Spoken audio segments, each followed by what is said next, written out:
اب اللہ تعالیٰ نے کیا فرمایا، یا ایھا الناس، اے لوگو، انا خلقناکم، ہم نے تمہیں پیدا کیا، من ذکر و انثی، ایک مذکر سے اور ایک مؤنث سے۔ مذکر کون تھے؟ آدم علیہ السلام۔ مؤنث کون تھی؟ ام حوا۔ سارے انسان یہاں یا ایھا الذین آمنوا آئے گا تو اس سے ایمان والے خطاب ہوں گے۔ یا ایھا الناس، سب لوگ، انسان، بنی نوع انسان اس میں آ گئی، مخاطب ہے، چاہے وہ کسی مذہب سے، کسی قوم سے، کسی قبیلے سے تعلق رکھتے ہوں، وہ ایک ہی آدم سے اولاد ہیں۔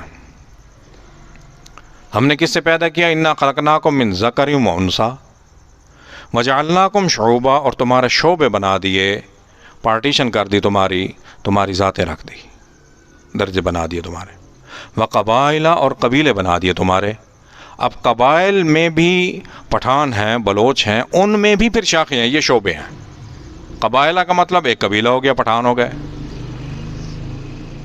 اور ان میں جو شعبے ہیں، شعوبہ، یہ ہو گئے، ان کی اپنی پھر برانچیں ہیں کہ فلاں پٹھان ہے یا فلاں بلوچ ہے، فلاں۔ کس لیے؟ لتعارفوا، تمہاری پہچان کے لیے، تاکہ تمہارے ایک دوسرے کے ساتھ آپس میں پہچان رہے۔ سارے اولاد آدم لکھتے آج تک تو پہچان ہی نہ ہوتی کہ یہ کون ہے اور یہ کون ہے۔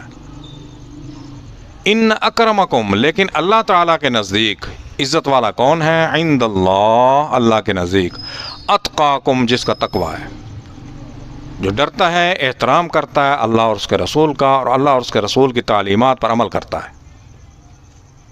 سب سے افضل تعلیمات اللہ اور اس کے رسول کی ہیں۔ حضور نے فرمایا، میں قرآن اور سنت دو چیزیں دے کے جا رہا ہوں، جو ان دو چیزوں پر عمل کرتا ہے وہ اللہ کے نزدیک عزت والا ہے۔ ان اللہ علیم خبیر، اللہ تعالیٰ جانتے ہیں اور اللہ کو خبر ہے ساری۔ قالت الاعراب، یہ وہ پہلی بات کا جواب آ رہا ہے، وَاعْلَمُوا أَنَّ فِيكُمْ رَسُولَ اللَّهِ۔ قالت الاعراب، آپ کے پاس آ کے اعراب کیا کہتے ہیں؟ اعراب کہتے ہیں گنوار کو، بدو، پینڈو۔ جب دوسرے قبیلے آتے تھے، گنوار یہ کرخت ہوتے ہیں، الاعراب اشد کفرا و نفاق، یہ گنوار لوگ جو ہوتے ہیں نا، آج بھی ہمارے دیکھیں قبائلی لوگ، پہاڑی علاقوں کے لوگ جو ہیں، گنوار لوگ، یہ آج بھی سخت ہوتے ہیں مزاج میں، تو یہ سخت مزاج ہوتے ہیں۔ آ کے کیا کہتے ہیں؟ آمنا، ہم ایمان لے آئے، صاحب ایمان ہو گئے۔ تو ان کو کہہ دو، قل لم تؤمنوا، تم صاحب ایمان نہیں ہوئے، ولیکن قولوا اسلمنا، ہاں تم نے اسلام قبول کر لیا، کلمہ طیبہ پڑھ لیا، اسلام کے دائرے میں داخل ہو گئے۔ اسلام کے دائرے میں داخل ہونے کے بعد حکم ہے، یا ایھا الذین آمنوا ادخلوا فی السلم کافہ، پورے کے پورے اسلام میں داخل ہو جاؤ۔ پھر اپنی مرضی نہیں کر سکتا، اللہ اور اس کے رسول کی مرضی ہوگی۔ ولما يدخل الایمان فی قلوبکم، ایمان تمہارے دلوں میں داخل نہیں ہوا۔ جب ایمان دلوں میں داخل ہو جاتا ہے تو وہ پہلے بات گزر چکی ہے، وَزَيَّنَهُ فِي قُلُوبِكُمْ، پھر دل سونے ہو جاتے ہیں۔ ایمان جو داخل ہو جاتا ہے دل کے اندر، جب تک ایمان دل میں داخل نہیں ہوگا، اطاعت الہیہ، اطاعت رسول نہیں ہوگی۔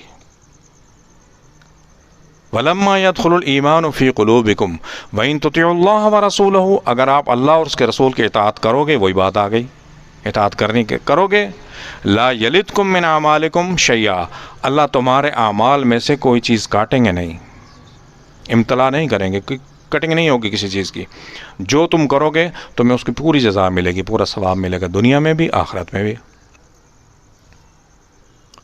ان اللہ غفور رحیم، اللہ بخشنے والے ہیں، مہربان ہے۔ لا یلدکم من اعمالکم شیئا، کوئی چیز آپ کے نہیں کٹنگ ہوگی۔ اب کیا فرمایا؟ انما المؤمنون، مومن کون ہے؟ آمنوا باللہ ورسولہ، جو ایمان لے اللہ اور اس کے رسول پر۔ انما المؤمنون الذین آمنوا باللہ ورسولہ، اللہ اور اس کے رسول پر، ثم لم یرتابوا، پھر پھرے نہیں، یہ نہیں کہ ایمان سے پھر گئے۔ عبداللہ بن ابی سامنے ایمان رکھتا تھا لیکن منافق تھا، اندر سے پھرا ہوا تھا، اندر سے بھی قائم رہنا ہے۔ پھر کیا کیا؟ وجاہدوا باموالہم وانفسہم، پھر جہاد کیا اپنے مال سے بھی اور اپنی جان سے بھی۔ جو جان خرچ کر سکتا ہے جان خرچ کرے، جو مال خرچ کر سکتا ہے مال خرچ کرے، فی سبیل اللہ، اللہ کی رضا کے لیے، اللہ کی راہ میں، فی سبیل اللہ۔ اولئک ھم الصادقون، سچے لوگ یہی ہیں۔ ان کی سچائی اللہ تعالیٰ نے خود بیان فرمائی ہے، یہ علامات ہیں، خود معلوم ہو جاتا ہے آدمی کو، کسی کا کردار کسی سے چھپتا نہیں ہے۔ جو قریبی لوگ ہوتے ہیں ان کو پتہ ہوتا ہے یہ اندر سے کیا ہے اور باہر سے کیا ہے۔ اولئک ھم الصادقون۔